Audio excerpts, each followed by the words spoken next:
Oi, turminha, tudo bem com vocês? Então, nosso primeiro vídeo com aula de verdade, né? Não só atividade, mas uma aula de história hoje para nós, tá bom? Primeiramente, eu preciso que você pegue o seu livro de história, o seu caderno, lápis, borracha, uma régua, porque apesar de ser um vídeo, né, é como se a gente estivesse dentro de sala de aula. Então, eu vou proceder como estivéssemos juntos lá no aquarela, tá bom? Então, pausa o vídeo agora, corre lá, pega o seu material, porque eu vou precisar que você acompanhe no seu livro, senão você não vai entender nada do que a Zazá tá falando, tá bom? Parou o vídeo, vai lá, pega o material e volta agora. Pronto? Voltou? Pois é, eu também. Então, vamos lá, turminha. Como a gente faz lá nas nossas tardes, primeiramente, a gente faz uma revisão do que a gente viu na aula passada, né? Então, eu vou voltar na página 217 do caderno 1 de História, tá? Abre lá, por favor. Eu sei que é o início do capítulo 2, que a gente já viu lá no dia 10, né? Como que eu sei isso?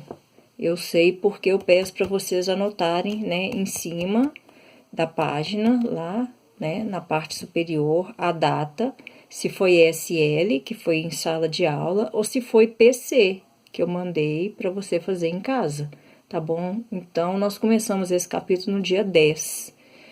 E a gente fala das aldeias aos primeiros governos, né? Então, a gente estava vendo a questão das aldeias, do homem pré-histórico, dos seres humanos nômades, como que eles passaram a ser sedentários. E aí a gente chega nas primeiras aldeias, e essas aldeias, elas precisam ser governadas por alguém, né? Então, nesse capítulo 2, a gente vai começar a ver os governos, né? Nós começamos, como eu já disse, no dia 10. Então, a gente estava vendo na página 217 sobre essa imagem, né? Que o ponto de partida faz 3 questões, 3 questionamentos. O primeiro questionamento é qual ação está sendo realizada, né? A gente viu que as pessoas aí estão recolhendo lixo num parque ou numa praça, que é esse local aí. Quem são os responsáveis por causar o problema observado na imagem? A gente conversou também que são nós, pessoas, humanos, né, que causamos isso aí, né? Por último, está perguntando se o governo também é responsável pela solução do problema apresentado na imagem. O governo também é responsável por isso, mas a gente concluiu que a primeira responsabilidade é nossa, né? Cidadãos, seres que devem possuir uma ética, né? E aí a gente tem que deixar limpo, né? De preferência como a gente achou. Mas se a gente não achou limpo, a gente vai dar o nosso bom exemplo, coisa que a gente já conversou, né? Nas aulas de ética também, ética e cidadania. Vocês estão lembrados desde o ano passado, né? Vira a página aí, turminha. Virando a página lá na 218, a gente leu esse primeiro texto, né, que é metade da página, e a gente estava falando sobre que viver em sociedade, a gente tem que ter deveres, né, cumprir deveres como cidadãos, e isso garante os nossos direitos, né? Para casa, eu pedi que você fizesse a questão 1, 2 da página 218 e a 3, A e B da 219. Isso foi para casa do dia 10 do 3 e nós corrigimos no dia 17 do 3, tá? Retomamos, depois da correção, no dia 17, retomamos a questão 4, que estava falando quem é o responsável por garantir os direitos dos moradores das cidades.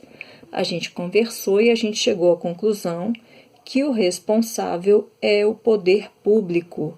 Já que a gente está falando de cidades, essa pessoa é a figura do prefeito. No caso de Belo Horizonte, é o Alexandre Calil, né? Bom, virando a página, turminha. Página 220. Lembram-se da música que eu coloquei para vocês ouvirem?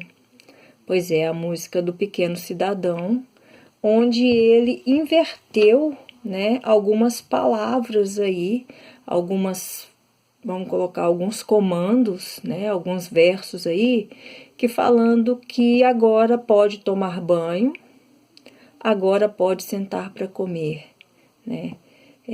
Agora tem que jogar videogame. Lembra que a gente fez as questões 5 e 6 em sala?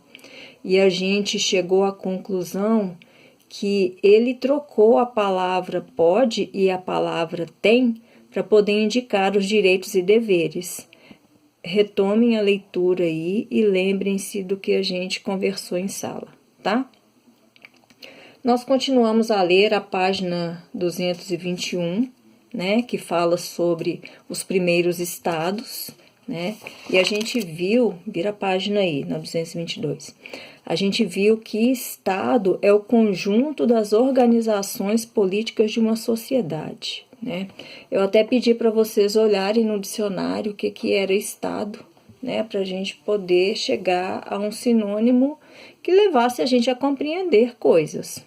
A Zazá já falou que não adianta você ler o texto, pular as palavras que você não conhece e aí fica o texto meio entendido, né? Não é para você entender a metade do texto.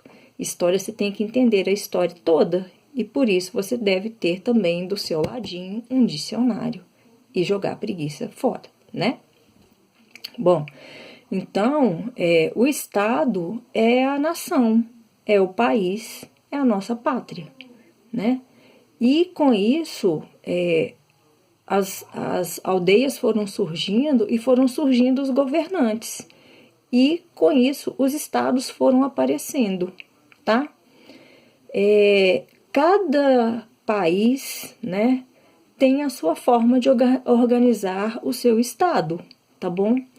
E com isso, a gente volta lá no Egito e vê que o poder lá no Egito era passado de pai para filho, ou seja, era hereditário, lembram-se?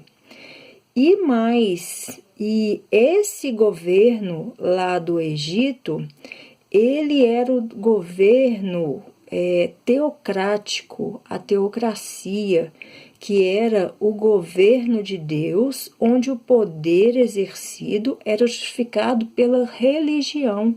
Lembram-se que eu falei que o faraó se achava, né, o representante de Deus na terra? Então, muitos povos foram governados por esse tipo de poder, ou seja, o governo teocrático, tá? Aí nós continuamos a nossa leitura e nós chegamos na página 223, onde tem um texto falando sobre um cidadão, o Impoer, né, que ele pediu uma audiência com o faraó para falar que o faraó ficava lá dentro do palácio e o povo estava passando dificuldades, né, lá fora, e os responsáveis pela organização do Estado, seus auxiliares, não estavam dando importância para isso e não estavam repassando essas informações para o faraó. E o Impoer, ele pede, né, uma audiência que lhe é concedida de muita má vontade, com muita má vontade, e aí o faraó, depois de ouvi-lo, ele começa a ficar bravo, lembram-se? Pois é, mas ele estava bravo, não era com o Impoer. Releiam lá o texto para vocês poderem lembrar da história. Ele estava bravo, era com aquelas pessoas que o enganaram, né? E ele pede ao Impoer que ajude a trazer o Egito de volta à normalidade. E aí eu mandei para casa 4 questõezinhas da página 225 para vocês poderem fazer, né, como atividade de casa. Vocês fizeram? Pois é, eu vou corrigi-las, tá?